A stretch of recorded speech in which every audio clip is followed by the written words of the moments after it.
The iconic blue curtain of The Tonight Show starring Johnny Carson was more than just a piece of set decoration. It was the boundary between the calculated control of network television and the unpredictable, often tumultuous world of 1970s and 1980s celebrity culture. Night after night, Johnny Carson walked out to his mark, delivered a sharp monologue, and took his seat behind the desk with a calm, magnetic presence. To the millions watching at home, the show was television's most dependable nightly comfort. Yet behind that smooth veneer, a far more chaotic reality played out in the wings. While Carson was the master of cool on camera, segment producers, talent coordinators, and floor managers were frequently engaged in high-stakes crisis management.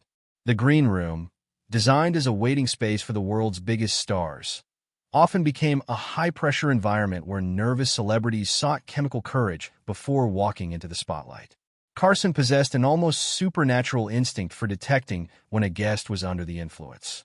According to former show insiders, Carson could tell within seconds of a guest stepping onto the stage whether they were drunk, stoned, or high on cocaine. To keep the broadcast running seamlessly, the crew developed subtle hand signals and secret protocols to alert the control room.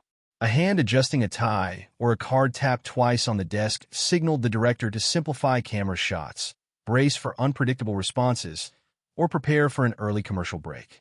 Carson's philosophy toward impaired guests was pragmatic rather than judgmental. In an era before social media and instant outrage, Carson viewed his primary role as an entertainer, not a moral authority. His golden rule was simple: protect the show, respect the audience, and ensure the guest retained their dignity whenever possible. Here is an in-depth look at 7 of the most infamous instances where celebrities appeared on The Tonight Show while significantly under the influence, and how Johnny Carson navigated these unpredictable TV moments. When George Carlin first appeared on The Tonight Show in the late 1960s, he was a clean-cut, suit-wearing observational comedian. However, as the 1970s arrived, Carlin underwent a dramatic transformation. Embracing the era's counterculture, he grew his hair long, grew a beard, updated his wardrobe, and made no secret of his heavy cannabis use. During his frequent appearances throughout the 1970s, Carlin's status as a counterculture hero was on full display. Camera operators and writers noted that Carlin rarely made an effort to hide his state. He walked out with a relaxed posture, a glazed look in his eyes, and an easygoing grin. In his posthumously published autobiography, Carlin frankly confirmed what viewers had long suspected, admitting that he was regularly stoned during his Tonight Show spots throughout that decade. What set Carlin apart from other impaired guests was his extraordinary functionality. Marijuana did not diminish Carlin's sharp intellect or razor-sharp timing. Rather, it seemed to fuel his creative process. Recognizing this, Carson adjusted his interview style to match Carlin's frequency. Instead of sticking to a rigid list of pre-planned questions, Carson would toss Carlin a broad topic and step back, allowing the comedian to launch into brilliant stream-of-consciousness monologues. Despite Carlin appearing on the show over 130 times and being one of Carson's absolute favorite comedians, Carson famously never permitted Carlin to serve as a guest host. Behind the scenes, the reason was clear. While Carson respected Carlin's genius and loved his segments, he knew Carlin's lifestyle made him too unpredictable to manage a full 90-minute live broadcast. If George Carlin represented the smooth, functional side of cannabis culture, Richard Pryor's appearances showcased the volatile, unpredictable edge of substance use. Pryor was widely regarded as a comedic genius, but his battle with heavy drug use, particularly cocaine, frequently spilled over into his public life during the 1970s. On stage with Carson, Pryor's state could shift in a matter of seconds. A segment might begin with Pryor delivering brilliant, sharp observations about everyday life, drawing loud laughs from the studio audience. Then, mid-interview, his focus would noticeably drift, his eyes would wander, and his commentary would dissolve into surreal, disconnected musings. The live audience, caught between laughter and confusion, often didn't know how to react. During a notable 1978 appearance, Pryor began telling a story about his childhood, only to lose his train of thought completely as the effects of his drug use became visible on air. Seeing the segment begin to derail, Carson immediately shifted into protection mode. With effortless grace, Carson stepped in with a quick joke to cover the awkward silence, redirected the conversation to a lighter topic, and smoothly guided the show toward a commercial break. Carson's handling of Pryor highlighted his deep affection for the comedian. Rather than exploiting Pryor's vulnerability for sensational television or letting him founder on air, Carson acted as a protective co-pilot, steering the interview away from disaster while ensuring Pryor's brilliant comedic mind remained the highlight of the appearance. While comedians often manage to channel their altered states into entertainment, literary figures provided some of the show's most uncomfortable moments. The most infamous example occurred in January 1980, when celebrated author Truman Capote walked onto The Tonight Show set. Capote, the brilliant mind behind In Cold Blood and Breakfast at Tiffany's, had been a frequent and wildly popular guest on late-night TV for years, loved for his biting wit and sharp social commentary. However, by 1980, Capote was battling severe alcoholism and prescription drug addiction. When Capote emerged from behind the blue curtain that evening, the crew immediately realized something was terribly wrong. Capote wobbled to the couch, slurring his speech so heavily that his sentences were nearly unintelligible. As the interview progressed, his head repeatedly slouched toward his chest, only for him to jerk back upright with a startled expression. In the control room, panic set in as the director struggled to find camera angles that minimized the visibility of Capote's distress.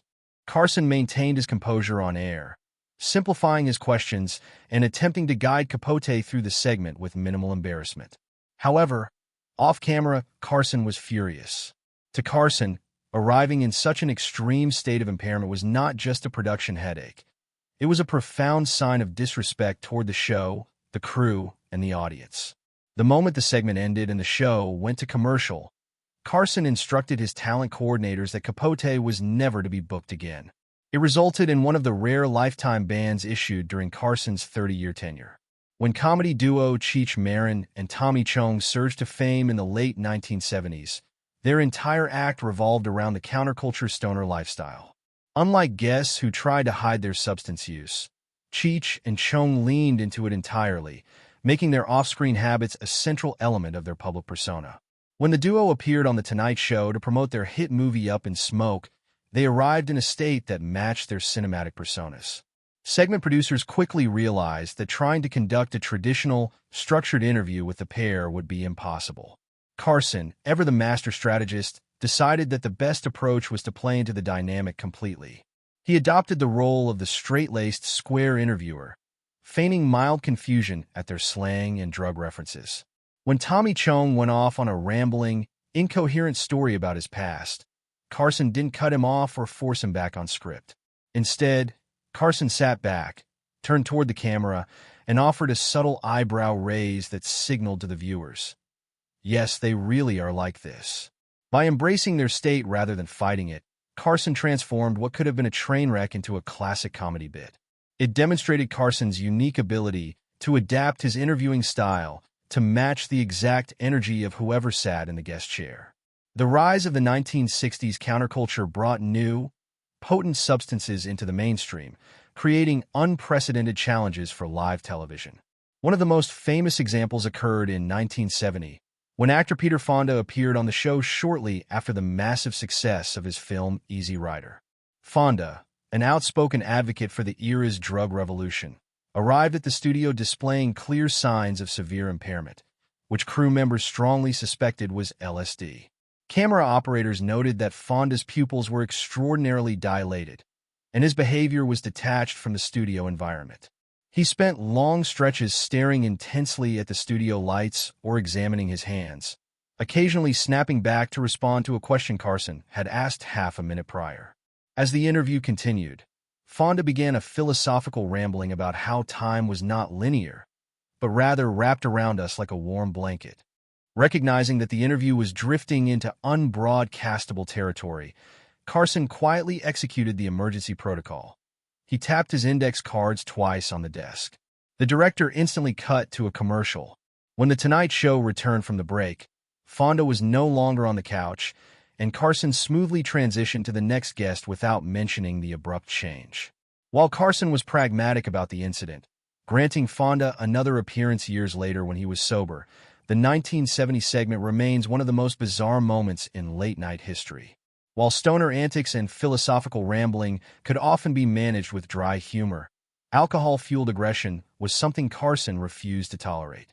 This distinction became glaringly obvious during the 1975 appearance of legendary British actor Oliver Reed. Reed was as famous for his legendary, hard-drinking lifestyle as he was for his acting talent. When he walked out to join Carson, he was clearly intoxicated, his speech heavily slurred and his body language aggressive. What began as a difficult interview quickly turned tense as Reed grew increasingly animated and unpredictable. During the segment, Reed suddenly stood up from the couch and began aggressively demonstrating a fighting stance, invading Carson's space and making the studio crew visibly anxious. Carson's demeanor shifted immediately from mild amusement to sharp authority. Carson took firm control of the interaction, cutting Reed off, shutting down his attempts to physicalize the interview, and ending the segment far earlier than planned. Carson had a high tolerance for guests who were relaxed or slightly tipsy, but he drew a firm line at hostility and unpredictability that threatened the safety or comfort of the studio. Following the incident, Reed joined the short list of celebrities who were never invited back to the show. Not every famous instance of impairment on The Tonight Show involved obvious slurring or stumbling. Some of the most debated moments involved performers whose energy levels were so unusually high that they sparked immediate industry chatter.